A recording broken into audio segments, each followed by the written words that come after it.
Bismillahirrahmanirrahim. Assalamualaikum warahmatullahi wabarakatuh.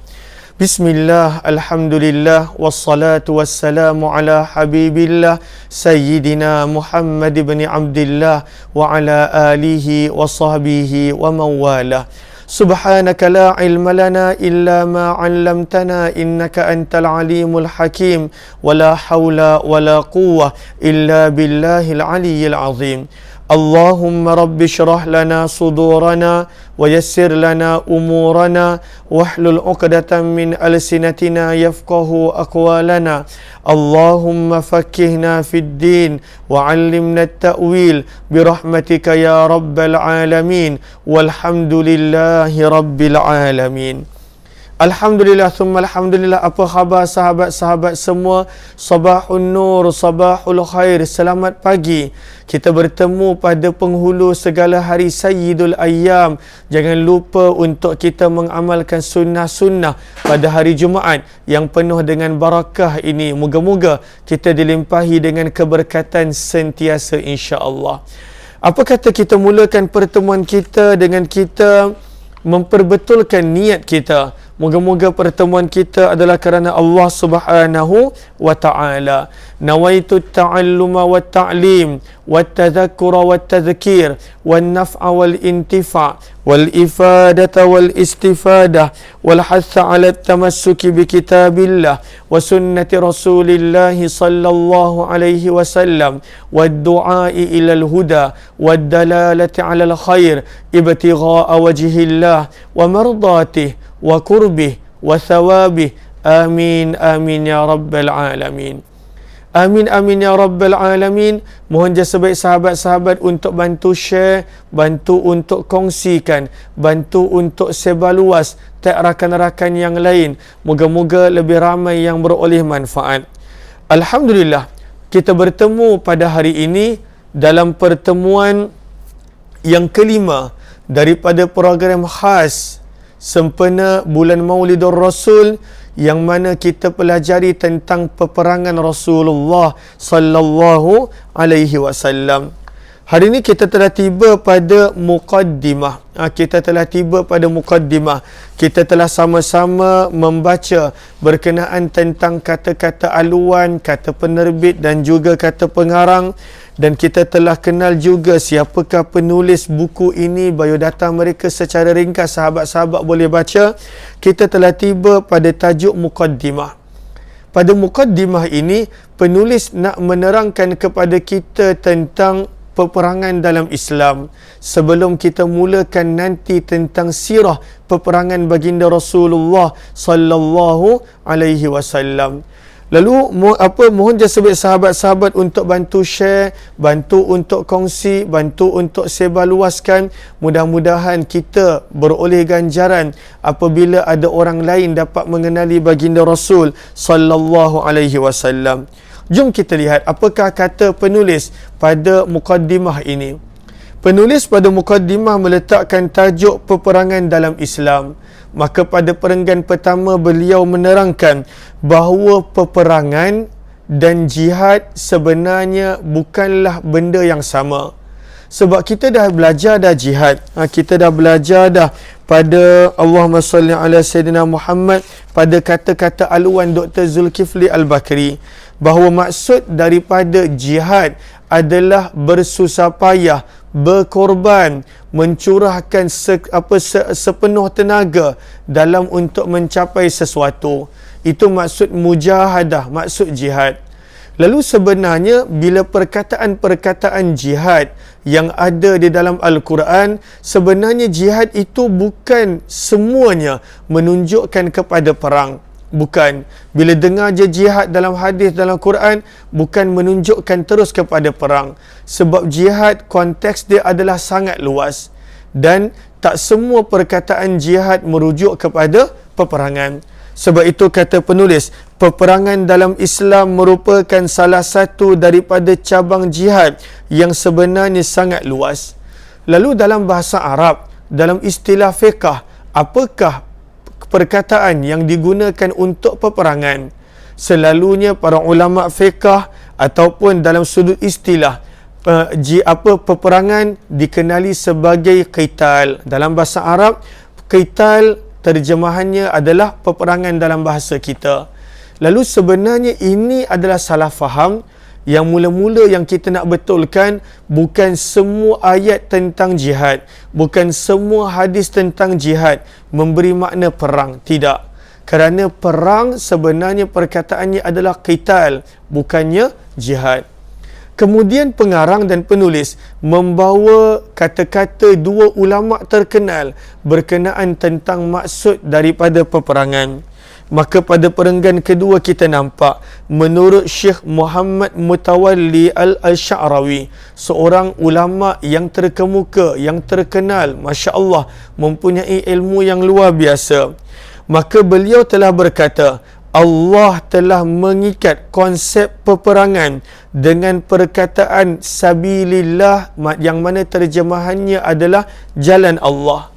Yang mana kalaulah contoh kita nampak dalam hadis, kita nampak dalam Al-Quran, selalunya perkataan qital, peperangan ini Allah datangkan selepasnya pada waktu itu perkataan fi sabilillah, qital fi sabilillah. Lalu seolah-olah Allah ikat antara perkataan perang dan juga antara perkataan sabilillah yang memberi makna jalan Allah. Kenapa? Kerana ingin menyekat sifat diktator manusia. Tak nak menjadikan manusia itu diktator. Diktator disebut.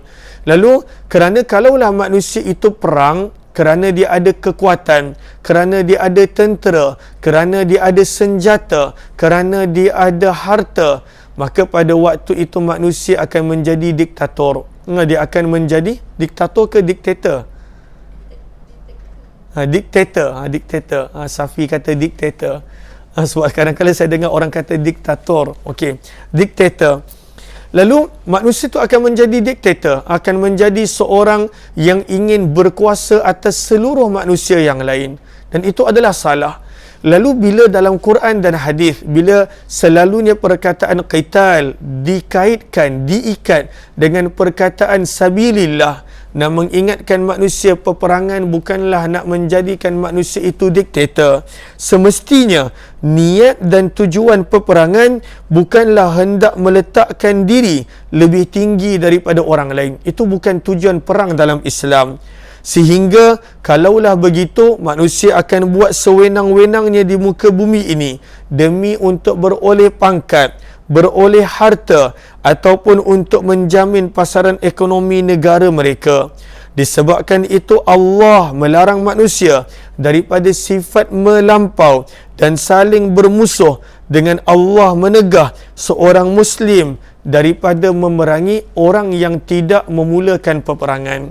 Lalu ini kata-kata Syekh Mutawalli Sya'rawi yang sangat mendalam. Kalau kita perhatikan kebanyakan ayat-ayat tentang peperangan, hadis yang menceritakan tentang peperangan, kebanyakannya diikat dengan perkataan fi sabilillah.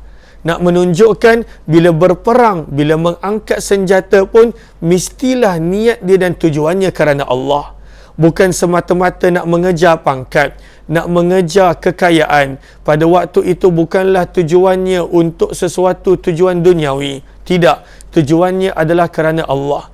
Sebab itu Islam larang pada waktu itu untuk suka-suka menyerang orang yang tidak pernah memulakan peperangan. Seterusnya pada muka surat berikut, kata daripada Imam Al-Ghazali rahimahullahu ta'ala, manakala Syekh Muhammad Al-Ghazali turut menjelaskan, Al-Quran telah menyifatkan peperangan yang benar adalah peperangan di jalan Allah. Lalu apakah peperangan yang diiktiraf dalam Islam?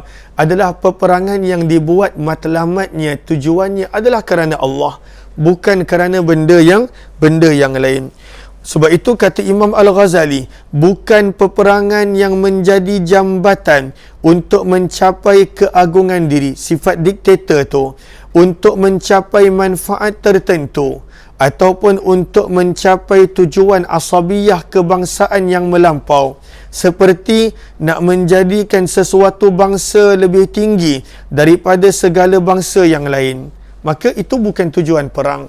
Dan tak boleh pun gunakan perkataan qital fi sabilillah kalaulah ada niat-niat ini. Tak boleh, kerana itu bukan fi sabilillah. Sebab itu kata Imam Al-Ghazali, lihatlah mutakhir ini, banyak peperangan yang terjadi bertujuan ingin merampas hasil kekayaan golongan lemah, ingin menjajah tanah air mereka. Peperangan yang sebegini selamanya tidak pernah termasuk dalam jihad ataupun qital fi sabilillah. Lalu dua kata-kata daripada ilmuwan Syekh Mutawalli Al-Sya'rawi dan juga Imam Al-Ghazali sebenarnya membuka minda kita lebih besar. Tadi minda kita dah terbuka sedikit bahawa bukan semua perkataan jihad merujuk kepada perang yang ada dalam Quran dan hadis. Kerana jihad maksudnya bukan perang. Jihad maksudnya bersusah payah, mencurahkan sepenuh tenaga dalam untuk memperolehi sesuatu. Itu terjemahan sebenar. Lalu minda kita dah buka sedikit.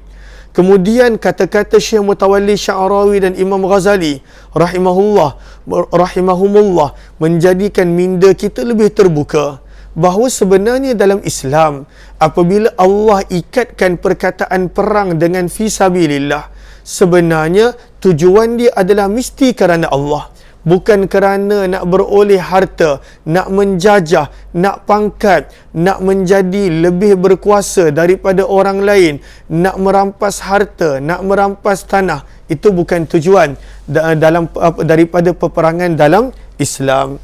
Sebab itu kata penulis, sedangkan peperangan di jalan Allah tujuannya adalah untuk mengekalkan ubudiyah. Ubudiyah maksudnya sifat hamba. Kenapakah para sahabat dan Nabi berperang? Mereka nak mengekalkan sifat hamba yang sepatutnya ada pada manusia hanya kepada Allah. Itu tujuan dia, nak mengekalkan ubudiyah kepada Allah pada manusia. Yang kedua, tujuannya adalah untuk membanteras pengabdian manusia kepada manusia dan nafsu. Apabila berleluasanya manusia itu menjadi hamba kepada manusia yang lain, menjadi hamba kepada nafsu dia, maka itulah tujuan peperangan yang kedua. Sebab itu disebutkan di sini, maka orang soleh hendaklah memikul tugas ini supaya rumah-rumah Allah kekal diimarahkan dengan pengabdian semata-mata kepada Allah, sebagaimana sahabat-sahabat boleh baca pada ayat yang dibawakan surah Al-Baqarah ayat 114. Lalu adakah sahabat-sahabat jelas setakat ini? Apakah maksud jihad? Bukan semua menunjukkan kepada peperangan. Bagaimana dengan penerangan Syekh Mutawalli dan juga Imam Al-Ghazali menjadikan kita lebih nampak sebenarnya peperangan itu mestilah tunjangnya adalah kerana Allah, bukan kerana yang lain. Okey. Muka surat seterusnya. Sebab itu kata penulis, oleh yang demikian, jika tujuan peperangan kerana Allah, fi sabilillah ini hilang, dia bukan kerana Allah, dan kebanyakannya pada zaman kini bukan kerana Allah. Lalu kalaulah berperang bukan kerana Allah, maka tidak lagi dianggap sebagai jihad sedikit pun. Sebab dalam hadis dan Quran sangat jelas, qital fi sabilillah, peperangan itu mestilah pada jalan Allah, kerana Allah. Lalu bila peperangan itu senjata diangkat bukan lagi kerana Allah, matlamat dia bukan kerana Allah, tetapi kerana nak membalas dendam contoh, ataupun pada waktu itu nak menjajah sesuatu tempat contoh, ataupun pada waktu itu berperang sesama orang Islam, maka itu bukannya dipanggil sebagai jihad. Sebab itu disebut di sini, misalnya peperangan yang berlaku sesama orang Islam, itu bukan dipanggil sebagai jihad. Sebab itu orang Islam, bagaimana kamu nak membunuhnya dalam keadaan dia adalah seorang yang Islam? Kecualilah nanti kita akan belajar pada dua muka surat berikut, pada waktu itu ada penerangan-penerangan yang lebih detail. Tapi kalaulah membunuh sesama orang Islam, itu tak dipanggil qital fi sabilillah, tak dipanggil sebagai berjihad. Seperti mana sabda Nabi SAW, "Idzal taqal muslimani bisayfayhima fal qatil wal maqtul fin nar." Faqultu ya Rasulullah, hadzal qatil, fama balul maqtul? Qal, innahu kana harisan ala qatli sahibih. Sabda baginda Nabi sallallahu alaihi wasallam, apabila dua orang Islam bertemu dengan menghunuskan pedang masing-masing, yakni mereka mengangkat senjata ingin untuk berperang, ingin untuk membunuh antara satu sama lain, maka yang membunuh dan orang yang kena bunuh, dua-dua akan masuk ke dalam neraka. Maka perawi pun bertanya, siapakah perawi? Abu Bakrah Nufai bin Harith pun berkata, wahai Rasulullah, orang yang membunuh berada dalam neraka, itu kami faham sebab dia telah bunuh orang Islam yang lain. Tetapi kenapa orang yang kena bunuh ni pun masuk dalam neraka? Maka sabda Nabi SAW, kerana orang yang kena bunuh itu pun bersungguh-sungguh ingin membunuh saudaranya itu. Dia dah ada niat dah untuk membunuh. Dia ada niat dah untuk pada waktu itu menamatkan riwayat orang Islam tersebut. Maka sebab itu dia pun dimasukkan ke dalam neraka. Lalu orang yang kena bunuh, orang yang dibunuh, dua-dua masuk neraka kalaulah saling berbunuhan dan kalaulah berlaku dalam peperangan. Lalu sangat jelas. Sebab itu mana-mana orang yang pada waktu itu dia pergi ke negara-negara Islam, pada waktu itu dengan alasan untuk berjihad, sebenarnya salah faham. Sebab dia pergi bunuh orang Islam yang lain. Dia pergi bunuh orang Islam yang lain. Maka pada waktu itu telah diletakkan salah faham dalam pemahaman dia tentang qital fi sabilillah, tentang jihad pada jalan Allah Subhanahu wa taala. Sebab membunuh antara satu sama lain di antara orang Islam itu bukanlah jihad dan itu bukanlah syahid. Maka kena sangat berhati-hati, jangan terpedaya dan jangan pada waktu itu dimanipulasi oleh golongan-golongan yang pada waktu itu mengambil kesempatan daripada perkataan jihad dan qital fi sabilillah. Hadis riwayat Bukhari dan juga Muslim. Hadis nombor berapa, sahabat-sahabat boleh tengok di dalam buku. Begitu juga Nabi SAW ingatkan, membunuh orang Islam itu adalah perbuatan kufur. Sabda Nabi SAW, hadis riwayat daripada Abdullah bin Mas'ud, Nabi bersabda, sibabul muslimi fusuq wa qitaluhu kufur. Sabda Nabi SAW, mencela orang Islam itu adalah perbuatan seorang fasik, dan membunuh orang Islam itu adalah kufur. Itu adalah perbuatan kufur. Begitu juga hadis yang lain daripada Jarir bin Abdullah, di mana baginda Rasulullah sallallahu alaihi wasallam bersabda, la tarji'u ba'di kuffara. Janganlah kamu kembali menjadi kafir selepas kewafatanku. Bagaimanakah boleh menjadi kafir selepas kewafatan baginda Nabi? Yadribu ba'dukum ba'da, kamu membunuh antara satu sama lain. Maka tiga hadis ini sebagai peringatan yang cukup mendalam. Berperang sesama umat Islam, berbunuhan sesama umat Islam, itu bukanlah qital fi sabilillah. Bahkan Nabi SAW pada waktu itu beri peringatan yang sangat mendalam, dan banyak lagi hadis-hadis yang lain. Lalu apabila kita faham bahawa apakah istilah jihad yang telah dibawa oleh Syekh Mutawalli Sya'rawi dan juga Imam Muhammad Al-Ghazali, dan kita juga faham berperang sesama orang Islam pada waktu itu tidak dikira sebagai jihad, bahkan boleh dicampakkan ke dalam neraka seperti hadis yang kita telah baca sebentar tadi, maka dibawakan tentang tujuan peperangan dalam Islam. Sebenarnya apakah tujuan kita berperang? Sebelum kita masuk tujuan dalam peperangan, maka penulis meletakkan perbezaan di antara istilah qital fi sabilillah, peperangan di jalan Allah, dan juga peperangan biasa. Kalaulah kita tengok, maka tujuan peperangan dalam Islam pada waktu itu adalah untuk menjadikan kalimah Allah sebagai yang tertinggi. Litakuna kalimatullahi hiyal ulia. Itu tujuan dia. Tujuan peperangan dalam Islam adalah nak meninggikan kalimah Allah.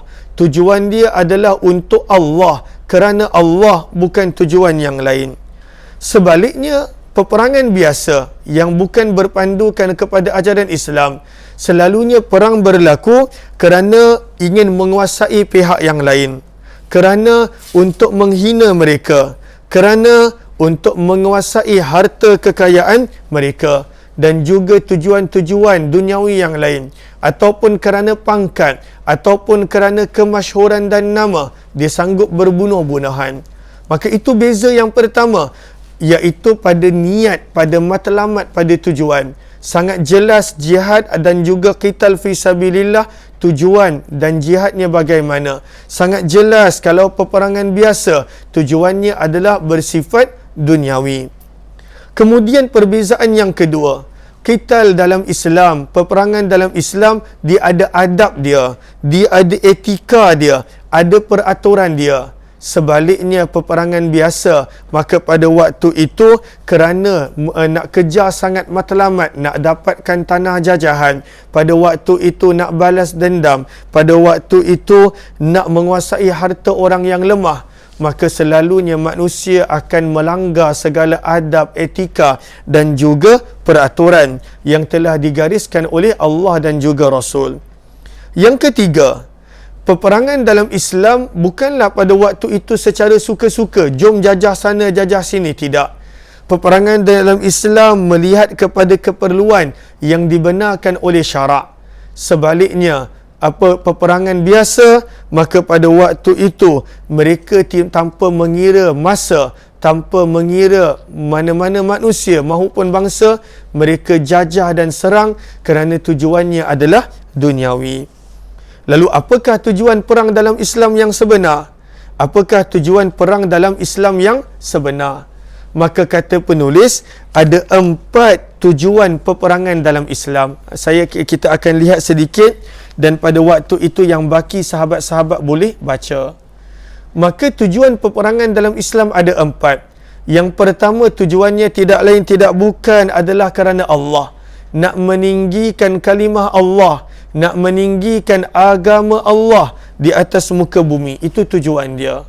Sebab itu kata penulis, tujuan peperangan dalam Islam telah diperjelaskan dalam jadual sebelum ini. Tak lain tak bukan adalah untuk meninggikan agama Allah, meninggikan kalamullah. Maka kemudian dibawakan sepotong ayat daripada surah An-Nisa ayat 76, dan kemudian dibawakan hadis riwayat Bukhari dan Muslim, hadis yang saya dah ulang beberapa kali, sabda Nabi SAW, man qatala litakuna kalimatullahi hiyal ulya fahuwa fi sabilillah.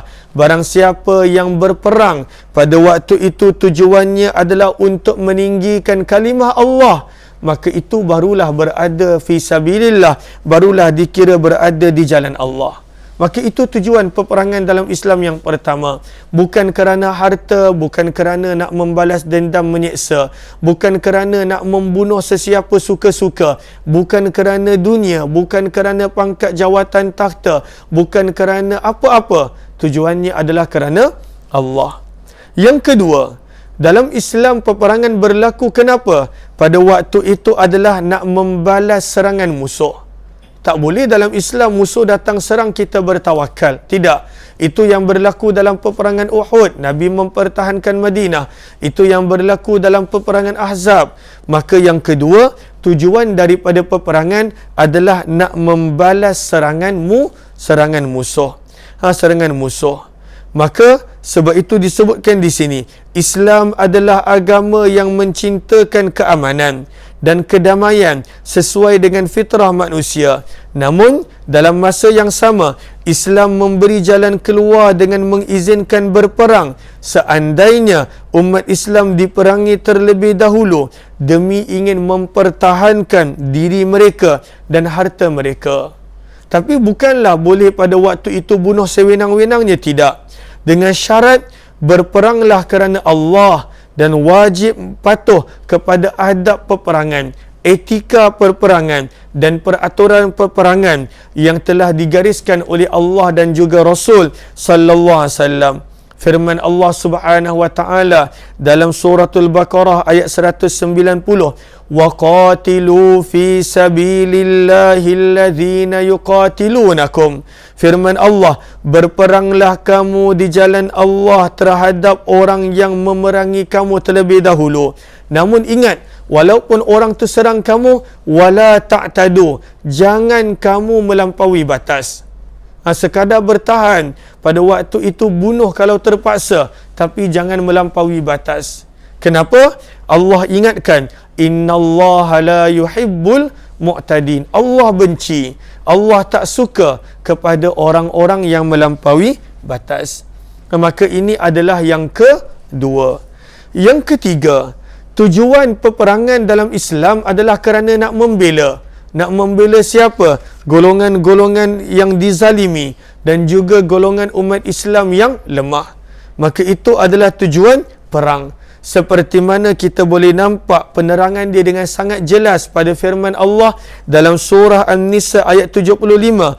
Wa ma lakum la tuqatiluna fi sabilillah wal mustad'afina minar rijali wan nisa'i wal wildani la yastati'una hilah. Allah Subhanahu wa taala menyebut, mengapa kamu tidak mahu berperang di jalan Allah dalam untuk membela orang-orang yang lemah, membela yang lelaki maupun wanita maupun anak-anak yang lemah, yang mana mereka sentiasa berdoa minta agar Allah bantu mereka. Lalu tujuan peperangan yang ketiga adalah kita nak bantu orang. Bukan sekadar kita selfish diri kita. Tak. Nak bantu umat Islam yang kena tindas. Umat Islam yang pada waktu itu diseksa. Begitu juga tujuan peperangan yang keempat. Apabila kita dah kenal kerana Allah, pada waktu itu nak membalas serangan musuh, nak membela, mempertahankan golongan lemah yang dianiaya. Maka yang keempat adalah nak menghukum perosak agama. Lalu siapakah perosak agama? Kita akan baca sebentar lagi. Maka sebab itu kata penulis, Islam membenarkan perosak agama dihukum walaupun dengan jalan peperangan. Contoh-contoh perosak agama siapakah? Iaitu orang-orang yang murtad keluar daripada agama Islam. Maka orang yang murtad boleh diperangi. Yang kedua, pada waktu itu adalah orang yang Allahumma salli ala Sayyidina Muhammad. Okey, yang kedua adalah orang yang mengingkari kewajipan yang qat'i, yang pasti. Contohnya dia ingkar, mana ada solat 5 waktu, solat 5 waktu ni tak ada. Maka orang tu boleh diperangi. Sebab dia Islam pada waktu itu dan dia ingkar kewajipan-kewajipan Allah. Yang ketiga adalah orang-orang yang memberontak. Maka pemberontak boleh diperangi dan boleh dibunuh. Dikenali sebagai al-bughah seperti mana yang ada dalam Al-Quran. Yang keempat, orang-orang yang merompak dan juga membunuh serta lanun boleh diperangi. Yang kelima, negara-negara yang dah ada perjanjian dengan umat Islam dan pada waktu itu mereka langgar perjanjian pun juga boleh diperangi. Maka inilah 5 keadaan yang mana mereka ini dikategorikan sebagai perosak agama dan pada waktu itu boleh untuk diperangi. Kemudian kita akan baca nanti insya-Allah siri peperangan Rasulullah, siapakah yang mula-mula pernah tulis akan tentang peperangan Nabi sallallahu alaihi wasallam. Lalu berapa kali Nabi sallallahu alaihi wasallam pernah menghantar ekspedisi perang? Jom kita lihat. Kata penulis, maka peperangan tidak asing lagi dalam lembaran sirah Nabi sallallahu alaihi wasallam. Ketika mana baginda berada di era Madinah selama lebih kurang 10 tahun lebih. Maka pada waktu itu penuh dengan pelbagai jenis ekspedisi ketenteraan. Peperangan. Ada lebih kurang 70 angkatan perang yang Nabi telah susun. Masya Allah, 70. Tapi tak semua Nabi pergi. Daripada 70 ini, yang Nabi pernah pimpin hanyalah 28. Hanyalah 28 peperangan. Baki Nabi lantik pada sahabat untuk menjadi general. Lalu kalaulah 70 dalam tempoh 10 tahun, bererti setiap tahun ada lebih 7 ekspedisi peperangan purata secara anggaran yang dibuat oleh Nabi SAW. Kemudian penulis menerangkan berkenaan tentang orang-orang yang pernah menulis buku secara khusus tentang ghazwah, tentang peperangan Nabi SAW. Kita boleh lihat, individu pertama yang menulis tentang peperangan adalah Urwah bin Zubair, anak saudara kepada Aisyah. Lalu Urwah bin Zubair adalah antara orang yang mula-mula tulis pada tahun 92 Hijrah. Kemudian antara ulama kemudian yang tulis sirah adalah Musa bin Uqbah. Siapakah Musa bin Uqbah? Anak murid kepada Urwah bin Zubair. Maka pada waktu itu beliau tulis catatan kitab buku tentang sirah. Kata penulis, ini adalah antara catatan yang sangat sahih berkenaan tentang peperangan Rasulullah. Kemudian Imam Az-Zuhri ataupun dikenali sebagai Muhammad bin Syihab Az-Zuhri yang merupakan anak murid Urwah bin Zubair juga. Yang keempat adalah Ibnu Ishaq. Beliau sangat dikenali penulisan-penulisan beliau. Dan yang kelima adalah Imam Al-Waqidi ataupun dikenali sebagai Muhammad bin Umar Al-Waqidi. Kemudian generasi-generasi ulama yang kemudian mereka pun tulis, seperti Imam Al-Qurtubi menulis kitab Ad-Durar fi Ikhtisaril Maghazi was-Siyar. Kemudian contohnya Imam Kalai pun ada tulis kitab tentang maghazi, tentang peperangan Nabi, Al-Iktifa fil Maghazi wa Sirati Thalathatul Khulafa. Begitu juga Imam Al-Andalus pernah menulis kitab Uyunul Athar fi Fununil Maghazi wasyama'ili wasyiyar. Maka sebenarnya penulis nak menerangkan beliau bukanlah pertama yang menulis buku tentang peperangan. Ulama-ulama terdahulu dah pernah menulis dan mereka fokus pada peperangan Nabi SAW, cuma dalam bahasa Melayu ya mungkin, yang mana ada buku yang khusus berkenaan tentang peperangan. Mudah-mudahan insya-Allah bermanfaat. Kita jumpa nanti pada malam nanti. Jangan lupa sahabat-sahabat untuk memperbanyakkan selawat dan salam pada hari Jumaat. Jangan lupa untuk mengamalkan sunnah-sunnah pada hari Jumaat. Kepada sahabat-sahabat yang belum lagi ada buku dan ingin untuk membuat pembelian buku perang Rasulullah, maka dialu-alukan dan boleh tekan link yang berada di ruangan komen. InsyaAllah saya akan bantu untuk dapat dan juga untuk postkan ataupun ingin untuk memberi hadiah kepada sahabat dan teman, boleh dilakukan insyaAllah. Mudah-mudahan bermanfaat. Terima kasih kepada semua. Kita jumpa lagi pada pertemuan petang nanti dalam program Hamba Ilahi. Wabillahi taufiq wal hidayah. Assalamualaikum warahmatullahi wabarakatuh. Terima kasih semua.